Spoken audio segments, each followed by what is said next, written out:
Welcome back, dear viewers, and today we are here for a comparison. In our country, bikes are usually compared basing on their engine sizes rather than their build.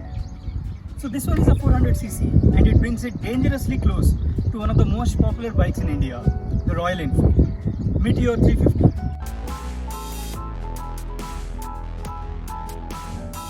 This right here is the Royal Enfield Meteor 350, one of the most famous bikes in India and one of the most selling bikes in India.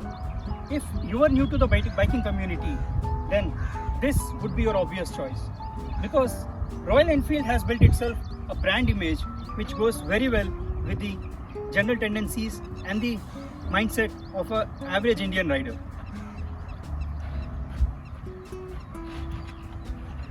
The seat height is around 790 to 800 mm, so getting both feet on the ground is not a big task.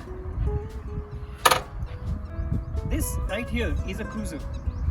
This will be a bike of your choice if you are somebody who spends long hours on the highways riding from a point A to point B to ensure that you enjoy the ride. The foot pegs are much ahead. As you can see, this gives you a very relaxed kind of riding position. On the contrary, the Scrambler is made for a different set of people. If you are somebody who wants to use this bike for highway trips or for off-roading, this might be your vehicle of choice. The foot pegs are not very forward, right placed here.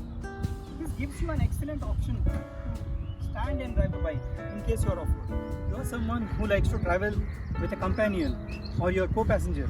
Let's see which one is more comfortable.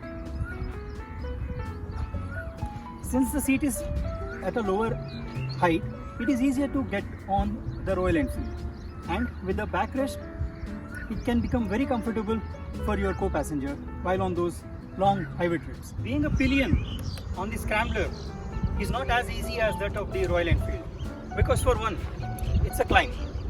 As you can see, the seat is almost at my waist level.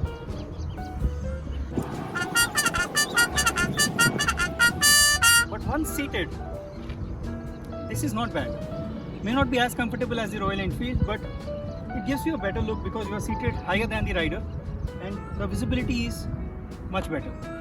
Also, the foot pegs are almost at the same and the right height for a pillion to be comfortable in.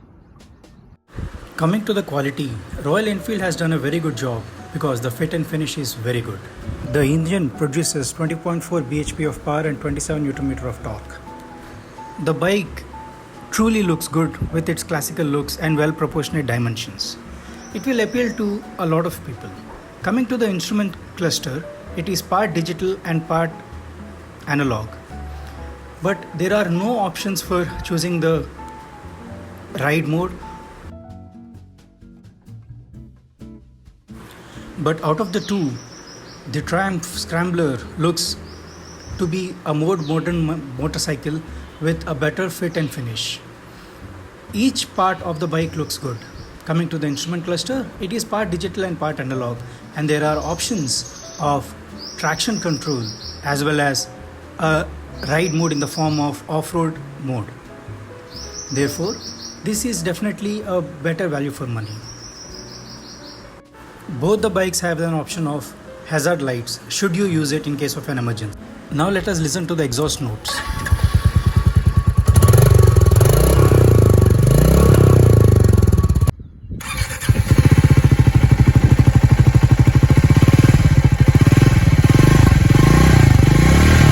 So which one should you buy?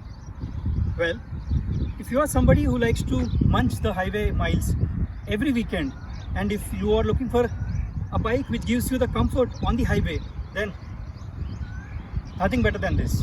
But if you are somebody who tilts slightly towards adventurous biking and also on the long highway runs, then the new Scrambler is a better choice.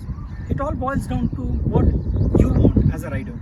Test drive both these vehicles before taking a decision, and hopefully this video will help you to make a better decision.